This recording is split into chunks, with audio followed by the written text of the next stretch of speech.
সুপ্রিয় দর্শক, আসসালামু আলাইকুম। অবশেষে বাংলাদেশ সুপার 8 নিশ্চিত করলো। এই ঈদের দিনে ঈদের আনন্দকে আরও দ্বিগুণ করে তুলল। 21 রানের জয় পেয়েছে বাংলাদেশ।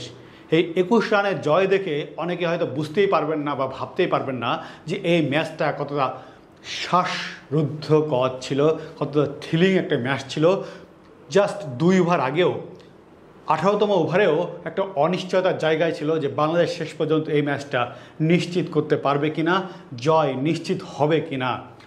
বাংলাদেশের ইনিংসের শুরুতেই প্রথম বলেই কিন্তু তানজিদ হাসান তামিম আউট হয়ে যায়। যে তানজিদ হাসান তামিম বেশ কয়েকটা ম্যাচ কিন্তু মোটামুটি ভালো খেলেছিলেন। এই কারণেই বলছি যে শান্ত কিংবা লিটন দাসের চেয়ে সে ভালো ওপেন করছিল বা ভালো খেলছিল।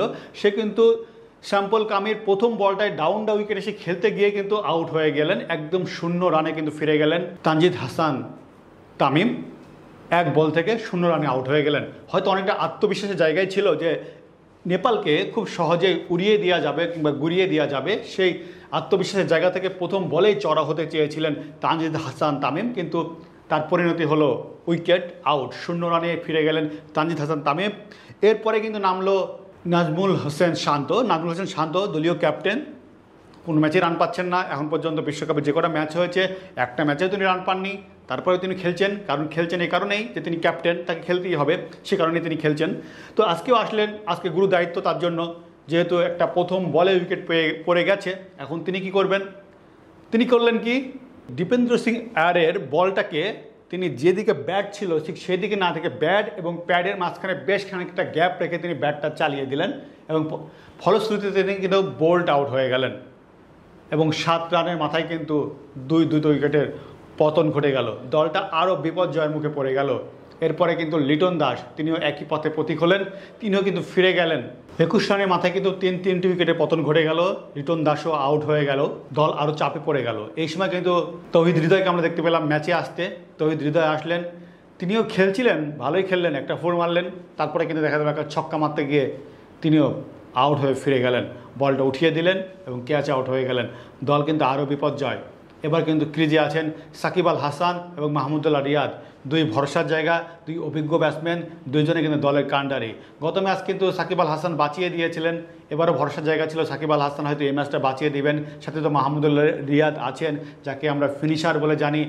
সেই মাহমুদুল্লাহ রিয়াদ কিন্তু রান আউট হয়ে গেলেন সাকিবের একটা মিস কলে। হ্যাঁ, সাকিব কল করে দিলেন, মাহমুদুল্লাহ দৌড় দিলেন, কিন্তু শেষ পর্যন্ত কিন্তু সাকিব আর ওই প্রান্তে আসলেন না। তিনিও ঘুরে গেলেন।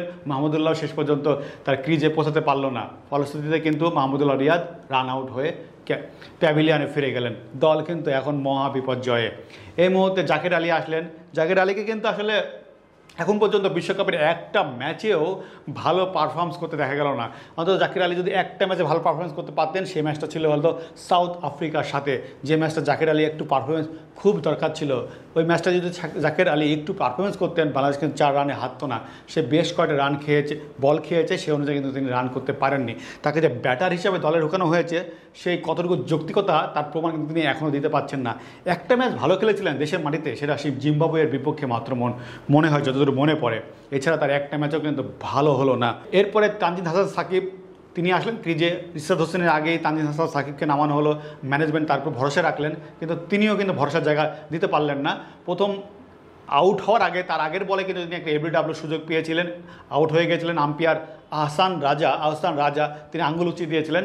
আহসান রাজার আম্পায়ারিং নিয়ে একটু বলতে চাই কথা, যে আম্পায়ার আহসান রাজা কিন্তু বাংলাদেশের বিপক্ষে আম্পায়ারিং করেছে বলে মনে হয়েছে, কারণ তিনি প্রত্যেকটা আবেদনের, বাংলাদেশের বিপক্ষে যে কোনো আবেদনের সঙ্গে সঙ্গে তিনি হাত উঁচিয়ে দিচ্ছিলেন। এই বিষয়টা বারবার দেখা গিয়েছে এবং 2টা রিভিউ নিয়ে কিন্তু বাংলাদেশ সফল হয়েছে দেখা গেছে। আর এই কারণে বোঝা যাচ্ছে যে তিনি আসলে বাংলাদেশের পক্ষে ভালো আম্পায়ারিং করার চেষ্টা করছিলেন বলে মনে হয়েছে। দৃষ্টিকটু ছিল তার আম্পায়ারিংটা।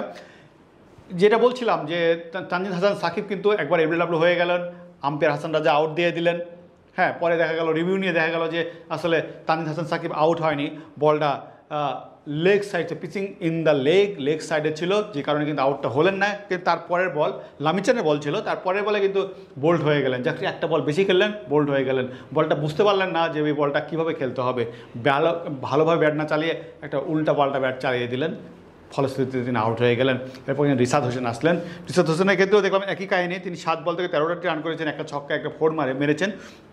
এই ক্যামি একটা ইনিংস বলতেই হয়, কারণ এত ছোট ইনিংসের মধ্যে এইটা একটা গুরুত্বপূর্ণ ভূমিকা রেখেছে 100 রান ক্রস করতে।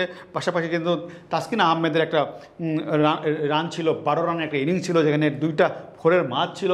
এটাও কিন্তু খুব বেশি সহযোগিতা করেছে বাংলাদেশকে 100 রান পূর্ণ করতে। কারণ একটা সময় মনে হচ্ছিল যে বাংলাদেশ হয়তো 100 রান পূর্ণ করতে পারবে না, 100 রান কোটা হয়তো পার হতে পারবে না, বাংলাদেশ হয়তো হেরে যাবে। বাংলাদেশ যদি হেরে যেত এবং ওইদিকে যদি নেদারল্যান্ড জিতে যেত, তাহলে কিন্তু একটা হিসেব নিকেশের সমীকরণ চলে আসতো বাংলাদেশের সুপার 8-এ যাওয়ার ক্ষেত্রে। যাই হোক, শেষ পর্যন্ত বাংলাদেশ কিন্তু 106 রান করতে পারলো। 106 রানে কিন্তু অল আউট হয়ে গেছে বাংলাদেশ। বাংলাদেশের ইনিংসের বল দেখে মনে হচ্ছিল যে এই 100 রানও কিন্তু প্রোটেক্ট করার মতো রান, কারণ বাংলাদেশের বলাররা কিন্তু এমনিতেই ফর্মে আছে। পাশাপাশি কিন্তু যেহেতু এটা বোলিং ফ্রেন্ডলি একটা পিচ মনে হচ্ছিল, বল বেশি টার্ন করছিল, স্পিনাররা ভালো করছিল, এবং দেখা গেছে যে নেপালের বেশ কিছু স্পিনার কিন্তু বেশ ভালো বল করেছে, মানে প্রায় সব স্পিনাররাই ভালো বল করেছে নেপালের। তো সেদিক থেকে ভাবছিলাম যে বাংলাদেশে বলাররাও বেশ ভালো করবে। শান্ত কিন্তু বল তুলে দিল তানজিদ হাসান সাকিবের হাতে, প্রথম ওভার তিনি বল করলেন, 5টি রান দিয়েছিলেন। তারপরের ওভারে কিন্তু এসে তিনি জোড়া আঘাত এনেছেন, প্রথমটা বোল্ড এবং পরটা ক্যাচ আউট করেছিলেন। আস্তে আস্তে কিন্তু ম্যাচ জমে তুলেছিলেন, প্রায় 29টি রানের মধ্যে কিন্তু 5 উইকেটের পতন ঘটে গেছিলো নেপালের। এরপরে কিন্তু নেপালের ষষ্ঠ উইকেট জুটি কিন্তু বেশ ভালোভাবে ঘুরে দাঁড়িয়েছিল এবং প্রায় 52 রানে একটা পার্টনারশিপ তারা দাঁড় করিয়ে ফেলেছিল এবং প্রায় জয়ের বন্দরে কিন্তু আস্তে আস্তে আস্তে আস্তে চলে যাচ্ছিল। একটা মুহূর্ত কিন্তু চলে এসেছিলো এমন যে 21টি বল থেকে 29টি রান লাগবে, সহজ একটি সমীকরণ, হাতে কিন্তু উইকেটও আছে। মুস্তাফিজুর রহমান তার 3 নম্বর ওভারটি করতে আসেন এবং এইখানেই কিন্তু মুস্তাফিজুর রহমান খেলার বাঁকটা ঘুরিয়ে দেন। তিনি প্রথম বলটি করলেন, ডট করলেন, দ্বিতীয় বলটি করলেন, সেটাও ডট হলো, তৃতীয় বলটি করলেন, সেখানেও কিন্তু ডট একটা ডেলিভারি করলেন, চতুর্থ বলটি করলেন, সেখানেও ডট ডেলিভারি করলেন। দল কিন্তু মোটামুটি আস্তে আস্তে চাপে পড়ে চলে যাচ্ছে, নেপালের দল আস্তে আস্তে চাপের দিকে চলে যাচ্ছে। পঞ্চম বলটি করলেন, সেখানেও একটি ডট ডেলিভারি করলেন এবং ষষ্ঠ উইকেটে যেটা হলো, যেহেতু 5টি বল তিনি ডট খেলে ফেলেছেন এবং ষষ্ঠ বল থেকে তিনি একটি সিঙ্গেল নিতে চাইলেন যেন পরের ওভারে তিনি আবার স্ট্রাইক প্রান্তে আসতে পারেন। পরবর্তী সেই ষষ্ঠ বলতে ব্যাটে টাচ করতে গিয়ে কিন্তু কট আউট হয়ে চলে গেলেন এবং বাংলাদেশে কিন্তু একটা স্বস্তির জায়গা তৈরি হলো। এই মুস্তাফিজের এই 18তম ওভারটা কিন্তু যথেষ্ট পরিমাণ বা ইফেক্টিভ ছিল বাংলাদেশের এই জয়ের জন্য। মুস্তাফিজুর রহমান উইকেট কম পেলেও কিন্তু তার বোলিংটা বেশ অবদান রেখেছে বাংলাদেশের জয়ের বন্দরে পৌঁছানোর ক্ষেত্রে। এরপরে 19তম ওভারে কিন্তু সাকিব আল হাসান আসেন এবং ব্যাক টু ব্যাক কিন্তু 2টি উইকেট ফেলে দেন এবং বাংলাদেশের কিন্তু জয়ের বন্দরে পৌঁছে যায়। এই জয়ে বাংলাদেশের সবচেয়ে বেশি ভূমিকা রেখেছে বাংলাদেশি বলাররা। তার মধ্যে অন্যতম হলো তানজিদ হাসান সাকিব, 4 ওভার বল করেছেন, 7 রান দিয়েছেন এবং 4টি উইকেট তিনি আদায় করে নিয়েছেন। ফলশ্রুতিতে তিনি কিন্তু ম্যান অফ দ্য ম্যাচও হয়েছেন। বাংলাদেশের বোলিং পারফরমেন্সের কারণেই কিন্তু বাংলাদেশ জিতেছে। সংবাদ সম্মেলনেও কিন্তু এই কী কথা বলেছেন ক্যাপ্টেন নাজমুল হোসেন শান্ত। যা হোক, সুপার 8 যেহেতু বাংলাদেশ নিশ্চিত করে ফেললো, আমরা চাইবো যে বাংলাদেশ সুপার 8-এ ভালো খেলবে। বাংলাদেশের সুপার 8-এর সাথে বেশি ভয়ের জায়গায় কিন্তু আসলে আফগানিস্তান। এখন দেখা যাক বাংলাদেশ সুপার 8-এ কেমন করে।